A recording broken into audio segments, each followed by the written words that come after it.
Ay, nakakapagod. Napagod si Barbie Lola.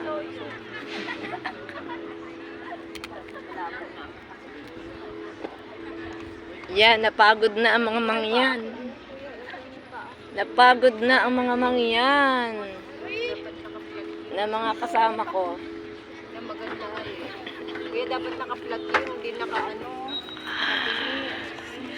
Napagod na si Barbie Lola with family. Smile all day. Pangit pag nakatungo. Dapat sinasabi na ate pag nakatungo ako.